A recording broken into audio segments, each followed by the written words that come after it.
Bonjour à toutes et à tous. Euh, le premier point que je voulais dire, c'est que euh, les rapports que nous avons, nous les recevons le jour même et on nous demande de parler de ces rapports le jour même alors qu'il y a quelques secondes ou quelques minutes qu'on les a vus.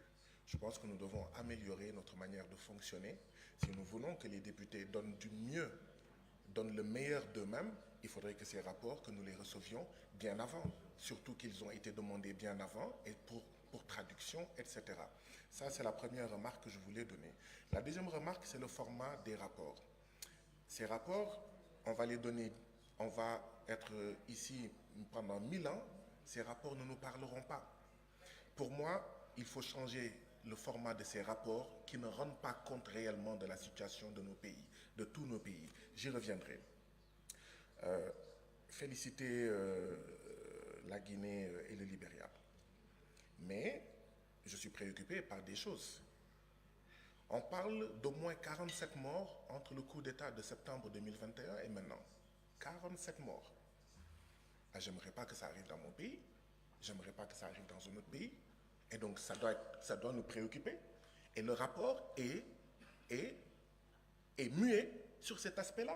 47 morts. On ne parle pas de 47 poules mortes. On ne parle pas de 47 chèvres mortes. On parle de 47 vies humaines. Et j'aimerais que nos frères et sœurs de la Guinée nous disent, est-ce qu'on a identifié ceux qui ont tué au moins ces 47 personnes? Est-ce qu'elles ont été sanctionnées, ces personnes qui ont commis ces crimes?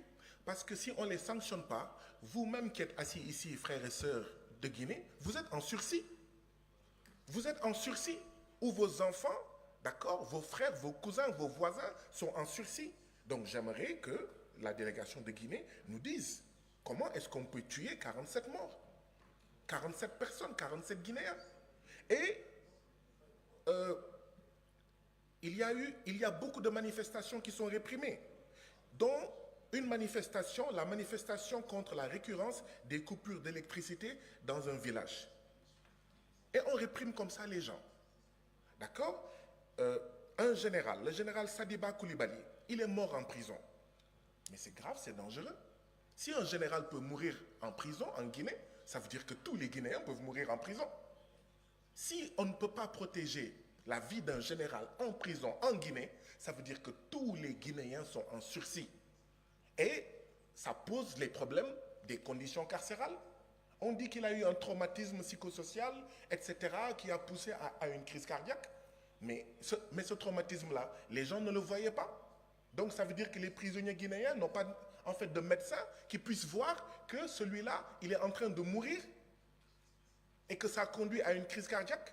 C'est quoi les conditions carcérales en Guinée? D'accord. Et c'était le numéro 2 de la junte. Ça fait peur. Qu'est-ce qui se passe en Guinée? Et quand est-ce qu'aura lieu les élections en Guinée? Les efforts, nous les notons, mais quand est-ce qu'aura lieu l'élection, d'accord, présidentielle en Guinée? Le cas de la Guinée, je pense qu'il faut aller en Guinée. Je pense qu'il faut aller, que la CEDEAO aille en Guinée. Aille au Libéria, mais aille en Guinée. Parce que si on refuse à un ancien président un détail de passer quelque part, mais ça veut dire qu'il y a énormément d'autres choses qui se passent au Libéria. Juste, il faut passer ici, là, on te refuse ça, parce que tu es un ancien président. Et les Libériens lambda, il n'y a pas de Libériens lambda et il n'y a pas de catégorie de Libériens. Mais vous comprenez ce que je dis? Si un ancien président est empêché de passer quelque part, mais qu'en est-il des citoyens, de tous les autres citoyens? Qu'en est-il, en fait, de leurs droits? Je pense qu'il faut aller au Libéria. Et je suis d'accord, il parle d'influence communiste. Il parle de la Chine, parce que la Chine a un parti, effectivement, dirigé par un parti communiste. Cuba est dirigé par un parti communiste. La Corée du Nord est dirigée par un parti communiste. J'aimerais bien savoir ce que la délégation du Libéria appelle influence communiste. Je vais vous dire c'est quoi le danger. Le danger, c'est que le Libéria, comme tous nos pays, avoue dans son rapport qu'il n'a pas les moyens de donner à manger au peuple libérien. Comme tous nos pays, hein, y compris le mien. Il est en train de dire la guerre en Ukraine, le Hamas, Israël, etc.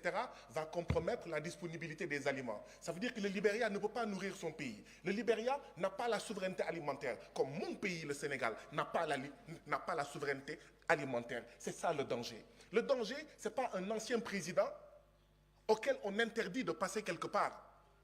Oui, paix, sécurité, mais souveraineté. S'il n'y a pas de souveraineté, il ne peut pas y avoir de paix. S'il n'y a pas de justice, il ne peut pas y avoir de paix. L'Église d'ailleurs a des commissions qu'on appelle justice et paix. Justice et paix. Sans justice, pas de paix. Si on ne respecte pas les droits de nos concitoyens, des peuples de nos 15 pays, il ne peut pas y avoir de paix. Il ne peut pas y avoir de sécurité. Le danger, ce n'est pas l'opposant. Le danger, l'ennemi, le démon, ce n'est pas l'ancien président. C'est notre capacité, notre incapacité à donner à manger, donner la santé à nos populations. Vous parlez de quelle fistule, chers frères et sœurs du Libéria? Parce qu'il y a plusieurs types de fistules.